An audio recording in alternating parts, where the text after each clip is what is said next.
যেই পুরুষ তার বউ যদি আরেকজনের সাথে শোয়, এরপরে সে যদি ওই স্ত্রীর কাছে যায়, যেই পুরুষের এতটুকু ক্ষমতা নাই বোঝার যে অন্য কার সাথে ছিল, ওই পুরুষ যদি দেখে আরেকজনের সাথে শুয়েছে, ও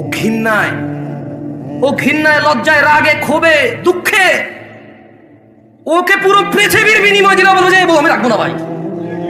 যার ভিতরে ন্যূনতম লজ্জাবোধ আছে, গায়রাত আছে, গায়রাত মানে বোঝেন আত্মমর্যাদা, কি মর্যাদা, সে রাখবে না। বলবো যে ভাই এত কিছু জানি না, আমি জুলুমের শিকার হয়ে গেছি, ওর মোহর কত 20 লাখ, এ ভাই একটা কিডনি খুল লইয়া যায়, এটা সরা, দেখলে আমার মেজাজ গরম হয়।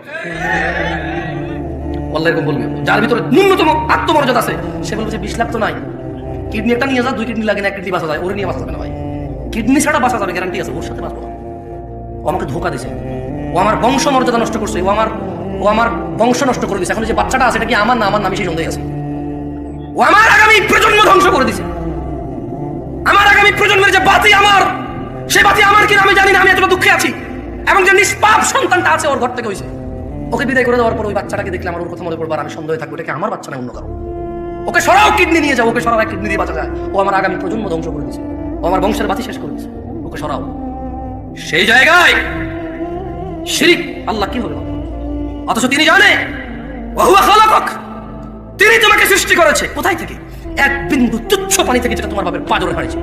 এই পিছনের হাড়ে ছিল যে পানিটা, ধাক্কা দিয়ে যে পানিটা বের হয়, যে পানিটা যে কারো হাতে লাগলে গোসল করতে হয়, এভাবে ঘিন ঘিন করে টিস্যু দিয়ে মুছে ফেলতে, এমন তুচ্ছ পানি হতে তোমাকে সৃষ্টি করছে। তুমি তো মনে করো তুমি জোয়ান, তোমার বাপ জোয়ান ছিল না, তুমি মনে করো তুমি জোয়ান থেকেই যাবা ছোট ভাই আমার, তুমি আর বৃদ্ধ হবা না। খবরদার,